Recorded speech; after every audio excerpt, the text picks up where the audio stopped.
Good afternoon, everybody. I guess it's almost 12 o'clock. So good afternoon, everybody. Being part of the Interagency Children's Policy Council has provided a great venue to bring the early childhood issues to the forefront of the policy leaders of Alameda County. It's just been a wonderful experience. And when we first presented the initial school readiness data, it was really an aha moment for those folks that Andrea just talked about who are on the Interagency Children's Policy Council to realize that yes, we have a real problem if only 45% of our kids across the county are entering school ready to learn. So it's been a really great policy platform to be able to talk about these issues and to think about what do we really need to do at a broad scale within the county to change those statistics. Next slide. So birth date, this is a purpose statement. Birth date is linked to the Interagency Children's Policy Council. It's a smaller work group of county folks engaged in early childhood work across all the systems. And it's a catalyst to improve children's third grade success and reduce health and education disparities. We work to improve outcomes by partnering with policymakers, county agencies, and community stakeholders. Next slide. And so this is just a summary of what you heard already this morning, again, but just focusing on only 45% of those kids are ready to learn. To policymakers, this was a big issue, and that 13% need help in all of the 4 domains. So we're using it for whatever it's worth to get this agenda out there.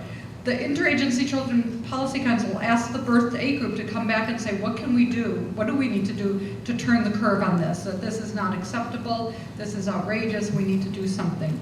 So we came back with a proposal with 3 major initiatives that we thought were critical to this. And the first is, the next slide please. The first is home visiting. And as you see in your in the executive summary, one of the issues is home visiting programs may help parents better prepare their children for school. And those kids who received home visiting demonstrated greater strengths in terms of preparing their children for kindergarten. Home visiting is critical. We have to start, this is not just about preschool, it's about starting at birth as early as possible and really focusing on the 0 to 3. That's when the brain is developing the fastest. That's where these things have to happen to support children.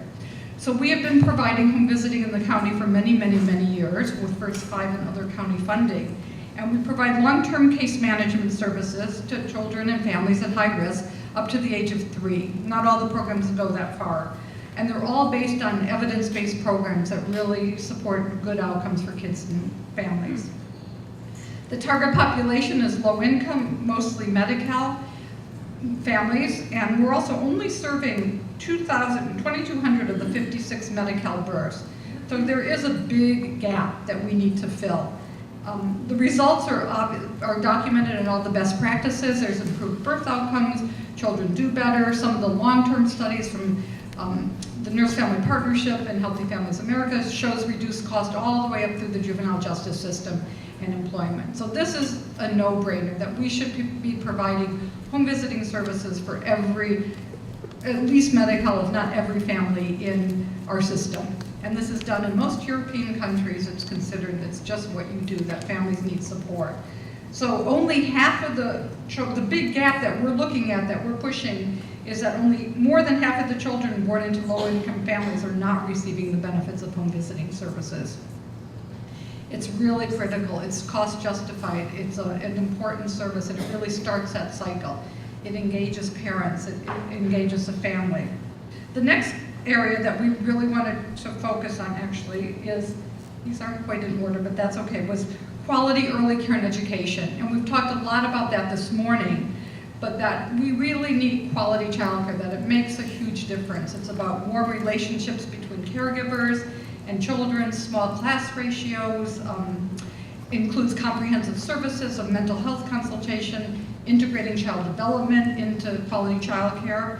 And we now have the quality rating system, the Race to the Top federal grant, which we're implementing in Alameda County now, and that really addresses quality. It's about developing a tiered rating system for those programs and really incentivize providers to provide additional supports and services so they can move up the tier and get additional compensation for that. So that program, there's, as Assemblywoman Bonta talked about, there's additional funding in the state budget to continue that since the federal Race to the Top money is ending in next September. The target population that we focus on is serving childcare providers who are serving children with high needs. So it's not just low income, but it's kids with special needs, and it's kids across the spectrum who have high needs. We know that quality childcare, as we talked about this morning, improves school readiness, and that there's a big return on investment for investing in early care and education. And then if you look at the gap, which is really what we were focused on with the with the Interagency Children's Policy Council, is that 35% of eligible children for child care subsidies are not being served. That's a lot. And only 4% of all licensed child care programs are now part of QRES. So there's a lot of work that needs to happen to really expand this and grow this and sustain it statewide. And that's where we get the quality and the incentives. The next program that we presented to the ICPC was Help Me Grow, which is about a 6-year-old initiative in Alameda County, and it's around, how many of you know of Help Me Grow? Wow, okay. So it promotes development and social emotional health of children 5 and under, and it's around early screening and detection to identify developmental and social emotional concerns of young children, so these issues can get addressed and before the children enter kindergarten, so they enter ready to learn. And one of the big issues that you saw this morning in the slides was that children need to be healthy to be ready to learn. And this is developmental and social emotional health. There's other health issues that need to be addressed, but this is another key component that we think will help children enter school ready to learn if we can take this to scale. There's also cost savings from early identification, especially within special ed, future costs, and just kids not falling behind because their special needs issues have been addressed and identified, and that teachers and providers know how to work with them and what needs to happen with these kids. And so the gap that we're addressing is 78% of children with Medi-Cal concerns, with 70% of children with Medi-Cal who have developmental concerns are not being served. There's a long way to go to take Help Me Grow to a bigger scale. In addition to these 3 main programs, we're always talking about, mental health, the need to infuse early childhood mental health into all of our child serving systems. And we've done a lot with mental health consultation, screening moms for prenatal and postpartum depression. It's just an essential part of working with kids and families and making sure that these kids are ready. It's addressing the mental health issues and concerns, both preventively and treatment. And the other area which we've also talked a lot about is family engagement. That parents are their first teachers, that we need to make sure parents are at the center and focus of everything that we're doing, are involved in decision making, are part of our system and part of our structure. It's really critical. We're not really doing that right now. We have little bits of it here and there, but it's an area that we need to work on and further expand if we're going to really be successful. All of this results in better outcomes for kids. But it's not enough just to have these 3 major programs, which we're saying, if you want to turn the curve on school readiness, if you want these numbers to go down, and we do this study again in 2 years and 4 years and 6 years, you're going to need to take these programs to scale. We have to be doing more of it. It's not enough to serve a small percentage of the population and be able to change the curve. We're also talking a lot about, the next slide, is that that you have to build supports and transitions between these different programs. We're not just talking about home visiting. We're not talking about Help Me Grow. We're not talking about quality childcare. And I think Supervisor Chan made this comment. We're talking about the transitions and linkages and connections. We serve a lot of families in home visiting. It's an expensive model. We close a case, and then what? We've got to be able to make, these are high-risk families who need ongoing support. So how do we create this trajectory and this continuum of care for high-risk families that really need to be served? And these programs don't exist in isolation, but they need to be in the community with lots of community support. We're talking about how do we expand play groups and developmentally focused play groups and parent support groups, and we've done some work with parent cafes. There's a lot of sort of community-based models that really focus on all of these issues and are extenders of these 3 service programs but are more community-based.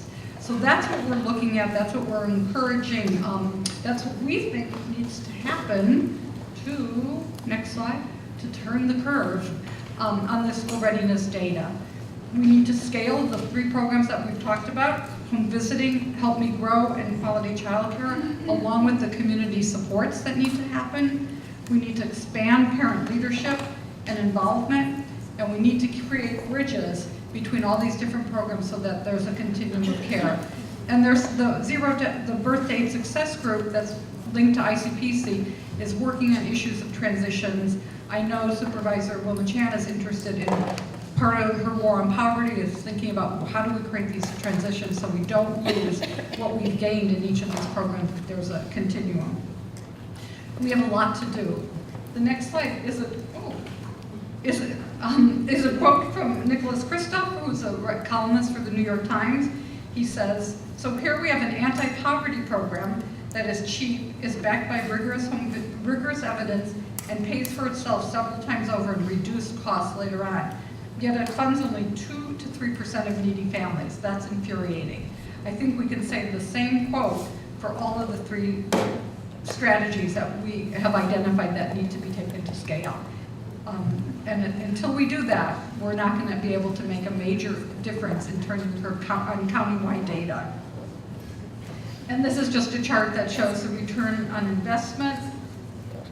The return on investment for investing in early childhood. It's pretty obvious, it's a no-brainer, but as Susan said with the business community, I'm not so sure they care about that so much. They don't get it.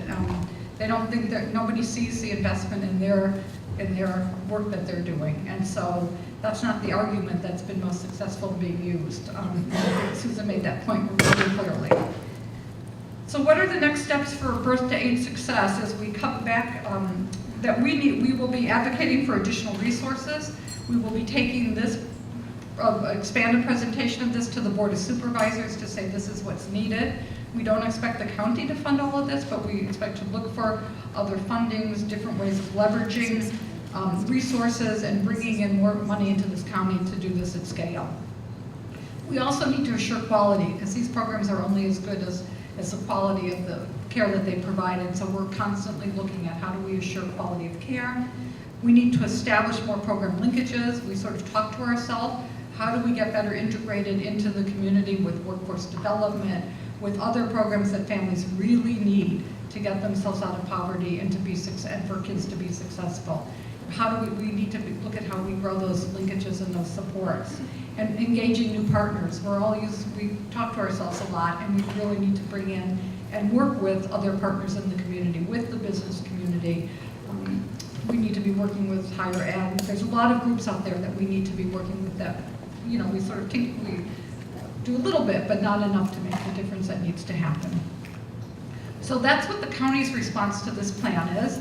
It's a lot of work. We feel hopeful. We've raised a lot of interest in this topic, and we're going to keep moving forward, and we're going to need all of you probably advocating for this along with us. So your contributions are incredible, and your ongoing support will be really, really important.